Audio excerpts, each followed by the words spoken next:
talk show hosts, people on television, people in sitcoms have been hired by the government. They're trying to turn us into consumer drones of some sort. The game is rigged, and the American dream has become a nightmare of an illusion. Sound familiar? And if you spent any amount of time online, especially in an election year, you've heard this from all types of people of all political persuasions. First of all, there is no capitalism in the United States. There's no free market, okay? The government controls everything. Can't have a business without intersecting with government, and the government is used by businesses to create monopolies. And in the last video on this series, we covered how the media, self-help gurus, and the state are all unified in attempting to brainwash you and I into believing that your purpose is reduced to you living out your greatest dreams, which most people won't ever get to live out. So, okay, I know I want to be an astronaut. I know that's the thing that's going to make me happy. What do I have to do to get there?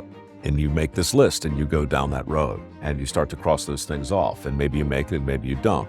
Statistically, you're not going to make it. You know why? Because there are only like 100 astronauts. But what if all of this is one big distraction? What if I told you that there's one secret group of people that have bypassed all of this, unplugged from the matrix, and are actually living the fullness of their purpose and assignment? And by the end of this video, you will know exactly what you can do today to walk in the fullness of your purpose and discover your true meaning of life. And I have to cover this because this channel exists to encourage, empower, and inspire you to live a life that blesses God. My name is Ruslan, and I would love for you to subscribe. We're on the verge of 500,000 subscribers, and it would be amazing if I could celebrate that with you. So what I'm about to share with you in this video is something that I've personally went through and have condensed into 5 simple steps that you could start with today. Those of you guys may or may not know my story. Let me tell you something. I had it fairly rough. I came to this country as a refugee from Azerbaijan, Baku, didn't understand this language. 6 months into coming to America, my mother and father split. My dad wasn't in my life. I ended up getting arrested at the age of 11 and had a pretty brutal upbringing until the age of 17, where I finally had a radical encounter with Jesus. My life changed, but then I had to work these 5 steps to fully find the flourishing and the fullness of my calling on this side of eternity. And I was like most people, addicted, having dealt with any of my issues from my childhood, living paycheck to paycheck. So if I can build a successful media company, have a healthy marriage, and kids that actually enjoy my presence, trust me, I believe you can do it too. Now, before I get into these 5 steps, I have to let you know something. These are completely useless unless you apply step number 5. So let's get into the first step. I'm a fan of stand-up comedy, and I've had the privilege of being around some pretty impressive up-and-coming stand-up comics. And I had the chance to go and see them, hit a couple open mics recently when they were in San Diego. We had this conversation about them testing material out, seeing if the material lands, and sometimes having to rework material or completely scrap jokes that they initially thought were funny. And these comedians were not followers of Jesus, and so we actually had a rather tense conversation about God's laws and God's purposes for things. And I simply asked them the question, hey, when you as a comedian write a joke, do you get to decide if that joke is going to be used, if that joke is going to be scrapped, or if that joke is going to be reworked? And they said, yeah. And I said, well, that's exactly how it is with God. The creator of something decides what its intent is, not the creation. In my previous video, we discussed how the brainwashing happens when your purpose or your calling is reduced to simply what you can do to earn a living. Believe it or not, this is in direct contradiction to what the scriptures say. To me, it's most highlighted in this verse, which I think sets up where we're going to take this video. In Acts chapter 13, it describes King David, you know, David from David and Goliath, who had served God's purpose in his own generation. So it's important to know that while society is brainwashing you into believing that your purpose is what you do for work, or your purpose is whatever you manifest or self-actualize about your life, that the scriptures are actually in complete opposition to that. The scriptures say that God's purpose is what will prevail, that David had fulfilled God's purpose for his life in his own generation. So step 1 in knowing what your sweet spot in life is and knowing what your assignment is you first have to know God and remember that his macro purpose for you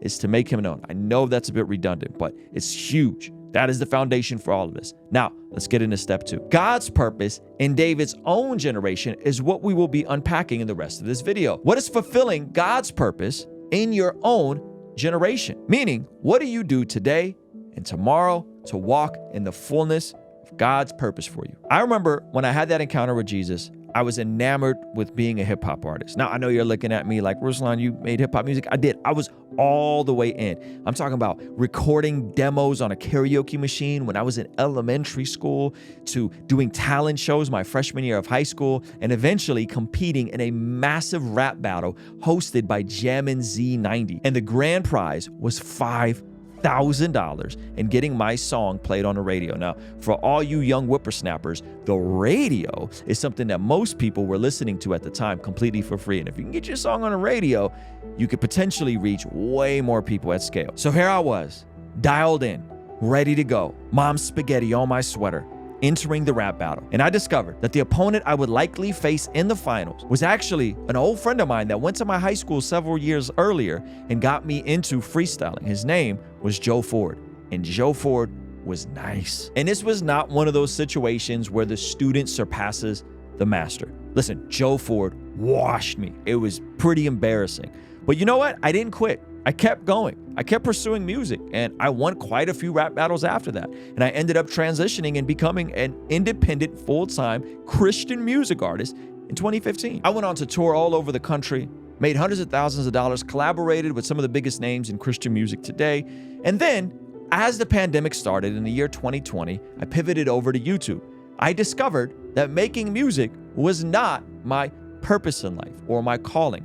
I discovered that that was just an assignment for a specific season, and that I had other assignments that God had for me based on the talent that He had given me, specifically communicating and contextualizing God's word in culture and in society in a way that makes sense for people. So whether it was music or making YouTube videos, I discovered that my purpose was not about what I did, it was about how I was going to contextualize who God was and how to know Him. I had to be self-aware to understand what I was good at and things that I was not good at and things that I was better at. And believe it or not, I was better at YouTube than I was at making music. And my purpose remained the same despite all of this. My purpose when I was working at Pizza Hut was the same. My purpose when I was cleaning toilets at a church was the same. My purpose when I was working at an after-school program or working with adults with developmental disabilities remained the same: to know God and make Him known. My assignment changed based on a season of life I was in. And some of us are going through trying to force different assignments in the wrong season. If you're a student right now, your assignment is going to look different than the person that just ventured off into their career. If you're a wife and you are about to have your first baby and stay home for a season, your assignment is going to look different. If your kids are going off to college and you're about to be an empty nester, your assignment is different, but your purpose remains the same. And this reminds me of this clip from Jim Carrey, who, even though he's not a Christian, can you spot the crossover here? And I looked back and I thought, well, I was two people my whole life. I was in the living room entertaining people, being a monkey, you know, doing my thing for the company and trying to relieve my mother, who was suffering. She had rheumatoid arthritis and phlebitis and everything under the sun that was nagging at her, and she was depressed. And I wanted her to be free. And I wanted her to realize that her life was worth something because she gave birth to someone who was worth something. And then I would go into my room and I would sit with a legal pad. I was a little kid. And I would sit there and I would try to figure out what it meant, what it was all about. Why are we here? So did you catch the overlap? At one season of his life, he used his talent to entertain his sick mom, to serve her, and to be faithful to what was in front of him. In a different season of his life, he went on to do a sketch comedy show called In Living Color. Then he went on to star in some of the biggest movies of the 90s and early 2000s. So step 2 is recognizing what season you're in. This requires a bit of self-awareness and usually a great community that can encourage you in the things you're good at and maybe redirect some of the things you're not so good at. This is why, to me, local church community has always been crucial in my own growth in serving the Lord. Now let's get into step 3. I remember once I had a buddy of mine who had just came home from prison, and I was really trying to help him out, but I discovered that in me trying to get him to work on my media company and edit video, I ran into a roadblock. He had never learned how to use a computer before. So me trying to get him to learn video editing was way over his head because he didn't have the basic skill, unfortunately, how to use a computer. So we had to start with the bare bones of just telling him and showing him how to navigate around a Mac. And then as he got better and more proficient of using a computer, he got into flow state, he learned to learn. Then I started introducing Final Cut Pro X. Then I started introducing pacing. Then I started introducing storytelling. And then eventually, it slowly started clicking for him. This is called talent stacking, skill stacking, habit stacking, becoming proficient at something where other people see value in what you're doing, and you can be of utility, of usefulness to other people. How do you skill stack? How do you talent stack? How do you habit stack? You actually do it by learning to learn. And how do you learn to learn? You learn to learn by getting into flow state. Flow is often described as a state of kind of effortless effort. We feel like we're propelled through the activity. Everything else just seems to disappear. My entire journey, I developed skills that could serve the greater purpose of God, but were also deemed valuable by people. I was faithful to what was in front of me, which was initially having a computer, learning music, then learning video, then learning live streaming. Proverbs 22:29 says, "Do you see someone skilled in their work? They will serve before kings. They will not serve before officials of low rank." Now, I know I'm getting into some very brass tacks type of conversation where we're talking about being useful in the marketplace. And again, this hinges on what season of life are you in? Are you in a season of life where you need to learn how to make more money? Or are you in a season of life where maybe you need to learn how to slow down and be more present with your family? This is why self-awareness is key, and knowing what season you're in is super important. So step 3 is taking inventory of the time, talent, and treasure that you already have, and talent stacking and skill stacking and habit stacking on top of that. Now, let's take a look at step 4. Mike Rowe said it best. Statistically, you're not going to make it. You know why? Because there are only like 100 astronauts. Tough. Okay, it's a tough thing to do. I think when you put passion first, you erect a giant wall. And if you can get over it and get down to the other side, then you get to write the biography and tell the world about how you identified your wish. And people love to read that crap. In my view, that's simply not how most success works. Never follow your passion, but always bring it with you. I know him pointing out wanting to be an astronaut is a pretty hyperbolic example, but most people buy into this sort of delusional thinking that their opportunities are the biggest thing they could ever dream of. And that's not the reality. The opportunities in front of you are, who are you connected to? What options do you have in front of you? How can you serve people with the time, talent, and treasure that you already have? Some of you guys just be giving up because you can't have the biggest, brightest thing that you dream about doing because it doesn't come with a specific title or a specific level of clout. When in reality, you could probably have more success, more flexibility, more financial breakthrough by following the opportunity and taking your passion with you. And we're in an era where there are enormous options of opportunities. Just pick one. What are you semi-interested in, or what are you semi-connected to? The internet has made the world way smaller and interconnected, but sometimes we just need to start and look at our circle. Are you connected to a bunch of tradesmen? Are you connected to a bunch of coders? Are you connected to people that are making hundreds of thousands of dollars driving trucks or building things in the construction business? I got a buddy who spent a decade in prison. He didn't have a lot of opportunities. His only opportunity was to clean. And did this man clean? He participated in a prison Shark Tank type of competition where he was able to get mentorship and funding to get a cleaning business off the ground. He was faithful with the time, talent, and treasure that he had at that point, just learning how to clean, and he was able to stack on top of that the abilities to learn how to run business, learn how to run payroll, and now he's running a cleaning business with a dozen different clients and dozens of employees all over North County, San Diego, while simultaneously allowing him flexibility in his lifestyle to still mentor troubled youth in the community, serve in his local church, all along being a father and earning the type of income that allows his wife to stay at home and be with their kids. So step 4 is to assess the opportunities already in front of you. Opportunities that are hopefully aligned with some of your general interest,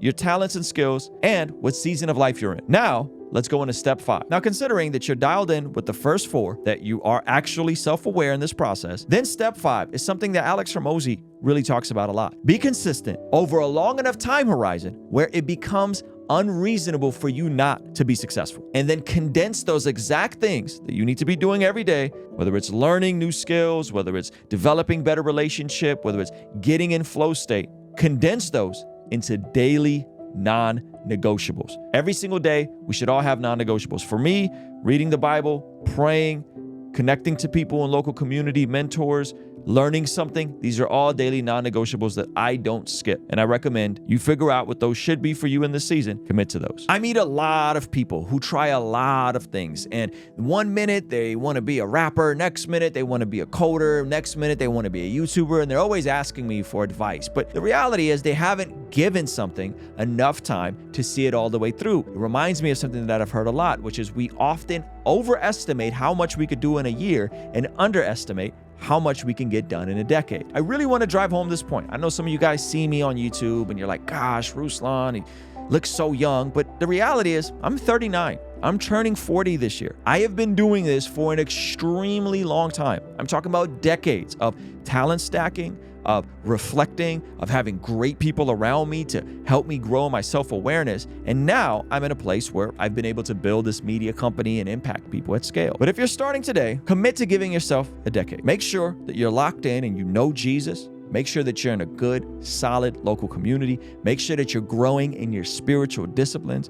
Make sure that you're skill stacking, talent stacking, and habit stacking, things that other people find valuable in the economy. And make sure you know what season you're in so that you're not burning the candle at both ends, driving yourself in the ground in the name of hustling and just staying busy to stay busy. So step 5 is commit, stick to it, continue learning, continue in whatever it is you're choosing over a long enough time horizon. So now you know how to figure out what is your assignment in this season of your life. But all of this is completely useless if you don't know what your purpose is. So check out this video where we talk about the brainwashing of America at scale on this concept of purpose.